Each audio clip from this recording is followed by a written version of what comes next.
딥시크 하락 징조가 나타나는 걸 어제 영상으로 올렸었는데요. 그때만 해도 엔비디아가 마이너스 8% 수준이었었는데 어제 장 마감하고 마이너스 17%가 됐습니다. 여기서 차이점이 하나 있었는데요. AI 관련주 중에서 하락하지 않은 주식이랑 하락한 주식으로 나뉘었다는 거예요. 많이 하락한 회사들은 엔비디아, 브로드컴, AMD, 오라클, 구글, 마이크론입니다. 장비주들은 큰 하락을 했어요. 반면 AI 데이터 센터를 운영하거나 AI 서비스로 수익을 내는 기업, 전방 산업들은 주가 하락이 거의 없거나 상승했습니다. 엔비디아로부터 비싼 GPU를 사지 않아도 충분히 경쟁력이 있는 생성형 AI를 만들 수 있다라는 거죠. 그러니까 제가 생각한 것도 AI라는 거를 막대한 자본이 가진 회사들만 독점하는 것이라면은 이 AI는 굉장히 무서운 무기가 될 겁니다. 근데 누구나 자기 집에 있는 컴퓨터 한 대로도 자신에게 맞는 커스텀 AI를 만들 수 있다면은 이거는 굉장한 생산성 향상으로 벌어질 수 있거든요. 각자마다 하는 일들이 있는데 자신에게 맞는 AI를 만들어서 자신들이 하고 있는 삶과 일에 대해서 더 편하게 만들어주는 그런 AI가 각자 나오게 된다면은 굉장히 세상이 풍요로워지겠죠. 그런데 딥시크 이후로 그런 AI의 가능성을 보게 된 겁니다. 이제 엔비디아로부터 비싼 GPU를 사지 않아도 충분히 경쟁력 있는 생성형 AI가 나온다는 건데 그럼 AI 데이터 센터 이용료가 낮아지겠죠. AI 기업들은 적은 비용과 지출로 서비스를 만들 수가 있습니다. 손익분기점이 대폭 낮아졌기 때문에 엄청난 수익이 나는 시장만 노리지 않아도 돼요. 수요자가 많지 않은 특수 분야의 AI들까지 많이 나올 가능성이 생겼다라는 겁니다. 그럼 스타트업들이 나와서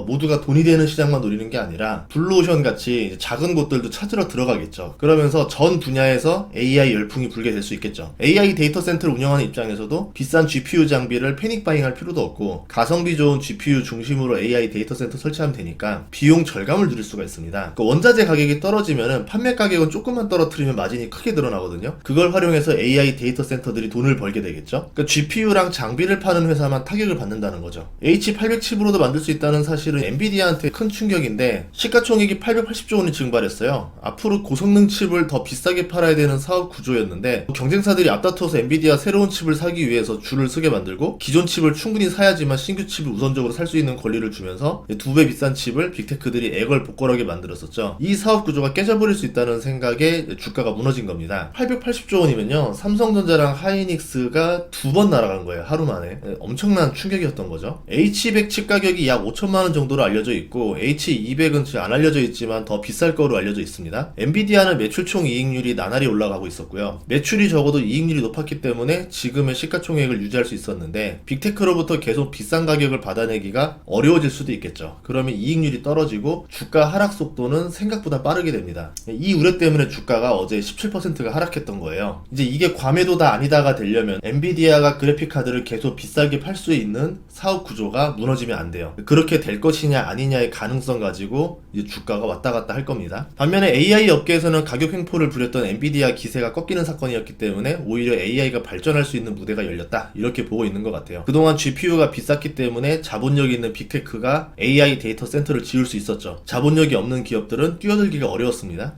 이를 무기로 스타트업들의 지분을 가져갈 수 있었죠. 빅테크들이 자본을 마구 투하했던 거는 이 자본을 무기로 스타트업들을 흡수할 수 있었고 이 스타트업들을 흡수하면은 이 스타트업이 나중에 메타가 되고 구글이 되고 엔비디아가 되고 이러는 건데 그 기업들을 또 가져가면서 자신들의 수명을 이어가겠다라는 거죠. 이런 경쟁이 붙었기 때문에 AI 열풍이 불었던 겁니다. 스타트업들 입장에서는 비싼 GPU를 살 능력도 없고 빅테크에 투자를 받거나 종속되게 되면은 AI 데이터 센터 이용권을 받게 되잖아요. 그래서 마음껏 자신들이 AI 개발을 할 수 있게 되는 겁니다. 결국 자신들이 성공해도 돈을 버는 건 빅테크라는 거죠. 미국은 이 방식으로 AI 투자붐을 일으켰고 많은 AI 기업들이 미국으로 예속됐던 겁니다. 근데 딥시크가 이런 AI 스타트업들을 해방시키는 결과를 만들게 되는 것 같아요. GPU가 비싸지 않으면은 딥시크처럼 80억으로도 LLM을 만들 수 있다는 희망을 스타트업들한테 주는 겁니다. 굳이 빅테크에게 목줄 잡히면서 사업을 하지 않아도 되겠죠. AI 데이터 센터를 가진 빅테크에 투자를 받는 대신에 자신들의 사업의 자유권을 보장받는 순수 투자자들을 받을 가능성이 있습니다. 보통 이런 투자는 텐센트 같이 중국계 자본들이 많이 좋아하는 방식인데요. 중국계 투자를 받으면 초기에는 매우 자유로워요. 하지만 기업이 어려워질 때라던가 향후 크게 성장했을 때는 이 독소 조항들이 목을 조여옵니다. 성공 가능성이 낮은 스타트업들한테는 중국 자본이 상당히 달콤한 거죠. 빅테크보다는 훨씬 덜한 규제를 받는다 생각을 하니까 제가 볼 때는 딥시크 사태는 이제 미국 AI 스타트업들이 중국 자본이 들어갈 수 있는 공간이 열리는 계기가 되는 건 아닌가 이런 의심을 하게 됩니다. AI 데이터 센터들은 그동안 비싼 GPU를 사서 가난한 스타트업들한테 이용료를 받다 보니까 투자는 크고 회수가 낮은 적자를 기록했었는데, 이제는 투자를 가성비 있게 하고 비용을 적당히 낮춰서 마진을 확보하는 전략이 가능해지는 거죠. 자신들에게 지분을 종속시키지 않은 AI 스타트업들이 늘어날 겁니다. 이들한테는 비용을 온전히 다 받아낼 수 있을 거예요. 그래서 AI 데이터 센터들 주가가 하락하지 않은 것이다, 이렇게 보거든요. 중국은 태양광 할 때 제가 많이 트래킹을 했었어요. 신사업을 할 때 굉장히 선전 메시지를 중요시 여깁니다. 태양광 굴기, 전기차 굴기, 반도체 굴기, 나라의 예산을 한 군데 집중시켜주면은 그거에 대해서 불만 가지는 다른 업종 사람들이 많이 있잖아요. 이거를 정당화하기 위해서 선전 메시지를 굉장히 중요시 여겨요. 예전에 통이라는 태양광 회사가 있었는데, 이 회사가 원래는 태양광 회사도 아닌데 갑자기 급성장을 합니다. 이 기업은 원래 뭘 했냐면은 중국의 서부 농민들, 가난하죠, 민물고기 양식을 할 때 사료를 파는 회사였었어요. 가난한 농부들의 삶이 마음이 아파서 민물 양식장 위에 덮개로 태양광 판넬을 깔아주면은 민물고기 생존율도 올라가고 농민들이 부가소득도 얻을 수 있다, 이렇게 말을 했죠. 그러면서 중국에서 굉장히 이거를 좋은 선전 메시지로 썼습니다. 결국 통일은 어떻게 되느냐, 1티어급 태양광 회사가 됐죠. 도시로 몰리는 농민공들로 인해서 돈음격차가 벌어지는 것 때문에 스트레스였는데, 그거를 해결해주는 회사가 됐던 거죠. 결국은 이 메시지가 뭡니까? 태양광은 농민을 위한 것이다라는 메시지를 던질 수가 있으니까 이 회사를 키워줬던 게 아닌가, 이렇게 봅니다. 딥시크도 정체불명의 기업이에요. 갑자기 등장을 합니다. 이럴 때는 중국의 메시지를 담고 있을 가능성이 있어요. 40세 컴퓨터 전공 펀드 매니저가 딥시크 창업자인데요. 중국의 명문대인 저장대를 졸업하고 헤지펀드로 돈을 벌다가 딥시크를 만들었습니다. 하이플라이어라는 헤지펀드를 만들어서 자산이 11조 원 넘게 불어났다. 그러면서 AI 연구소를 만들어서 운영하다가 지금의 딥시크를 창업했다. 이런 스토리를 만들었죠. 누가 봐도 이게 쉬운 일들이 아닌데 갑자기 어떻게 이게 딱 맞아 떨어지는 스토리가 나오나 신기합니다. 중국에서는 그를 중국의 샘 알트먼이라 치켜세우고 있는데, 미국의 영웅에 대응할 수 있는 중국의 젊은 영웅을 만드는 작업이 아닌가, 저는 이렇게 보고 있어요. 그리고 딥시크의 주역들은 미국에 유학을 다녀온 사람들이 아니라 국내파 젊은 인재들이라는 소개도 빠지지 않고 합니다. 마치 미국과 대결 모드를 가져가기 위해서 중국에서 자란 인재들도 중국의 교육만으로도 충분히 미국의 최고 기술과 대결이 가능하다, 이런 메시지를 담고 있는 거죠. 그런 점에서 저는 중국 정부가 딥시크를 선택했다라 생각을 해요. 앞으로 미국과의 대결에서 기술 격차라는 거는 존재하지 않는다. 충분히 미국과 붙어볼만 하니까 두려워하지 말고 용기를 내라, 이런 선전 메시지도 담고 있는 거죠. 갑자기 혜성처럼 등장한 인물과 회사는 미국의 최고 수준 기술과 버금가는 제품을 내놓았고 중국이 원하는 메시지를 그대로 담고 있습니다. 이 스토리를 고지고대로 믿을 수가 없다라는 거죠. 실제로 모 회사인 헤지펀드는 A100 GPU 1만 개를 미국이 규제하기 전에 구입을 했다는 기록이 있습니다. 1만 개가 과연 딥시크를 만드는데 가동되지 않았다? 장담하기 어려운 일인 거죠. H100도 활용됐을 가능성이 있어요. 일론 머스크도 분명히 그럴 것이야 라는 트위터를 올렸는데 그만큼 의심이 간다는 거죠. H100은 중국이 수입할 수 없는 품목입니다. 이거를 5만 개 가량 가지고 있다는 말을 하면은 밀수 루트가 들통나겠죠. 적은 규모가 아니기 때문에 어딘지 금방 찾을 겁니다. 그리고 시장에 충격을 주기도 어려워요. 결국 그러면 그렇지 뺏겼네, 이렇게 되니까. 반대로 5만 개가 중국으로 들어가지 않는다 하더라도 중동 등의 AI 데이터 센터를 짓고 여기에 H100 장비를 활용해서 개발을 할 수도 있어요.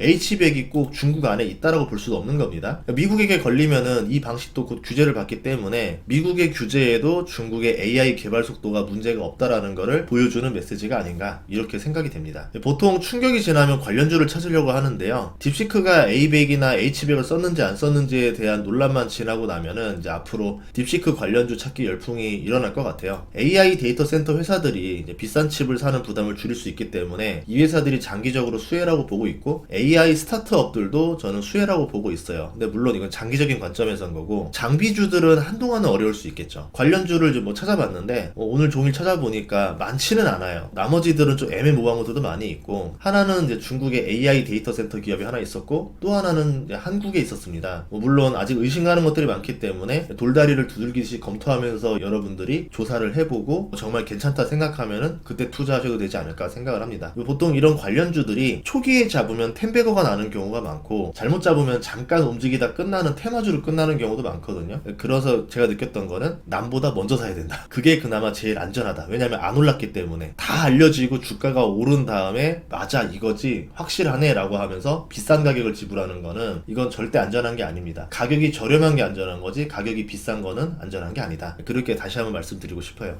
그리고 아까 말했듯이 의심 가는 것들, 그리고 충격을 주는 것들 다 객관적으로 분석을 해보셔야 돼요. 왼쪽 뇌와 오른쪽 뇌가 서로 토론을 하면서 계속 싸워야 됩니다. 그런 그러다가 합리적인 어떤 결과가 나올 거 아니에요. 그 결과를 가지고 투자를 해야지 단순히 너무 욕심만 내고 투자한다던가 아니면 너무 부정적인 생각만으로 투자를 안 한다던가 이렇게 되면 돈을 벌 수가 없겠죠. 다음 시간에도 좋은 정보로 찾아뵙겠습니다. 구독과 좋아요, 알림 설정 부탁드릴게요. 고맙습니다.